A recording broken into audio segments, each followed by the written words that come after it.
Hello my fellow patriots, I'm Martin Costello.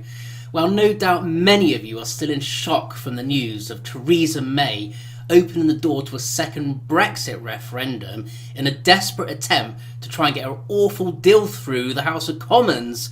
This woman would come out of DFS sale with a full price sofa.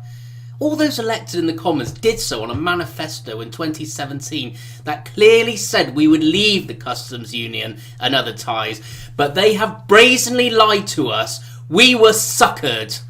Trade descriptions would be involved if we tried to sell something and gave a completely different description, but these gangsters are a law unto their own. It's incredible to think that she's the daughter of a vicar.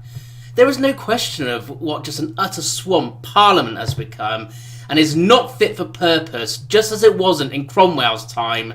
Seriously, we need a Lord Protector to stand in again while the swamp is drained and reset. How can it be enshrined in law that we left the EU on the 29th of March, but the Prime Minister has extended this? Is she above the law? This is nothing but a sabotage on a democracy, and Remainers must also be concerned. They will not be spared by the dictatorship, as the establishment don't have their heart's interest with them either. I'm afraid they are just useful fools to them. Remainers must understand the unorthodox precedents that this was set, as all future votes could well be ignored too. Why is it such a big deal to the establishment to deliver a WTO Brexit when we buy far more from the EU than we sell to them? I mean, 88% of our exports go outside the EU. They are running our country like they would a highly profitable business and not for the good of the people in mind. I'm feeling numb and frightened for my children's future. The future we have been fighting so hard for, to release ourselves from the shackles of the EU that will ultimately benefit them. It will benefit them because they won't be undercut by cheap foreign labour, because they will not be priced out of housing market due to the crisis that is ongoing. It will benefit them because jobs won't be moved overseas with EU grants and the assets-driven frenzy that has taken place. Seriously, we need to start looking at how we can deselect our treacherous MPs now in order to save our democracy.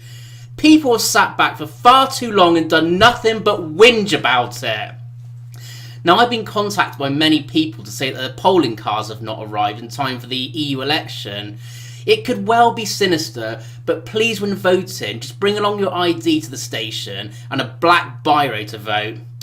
Don't forget, many people died so you could vote, so please respect that.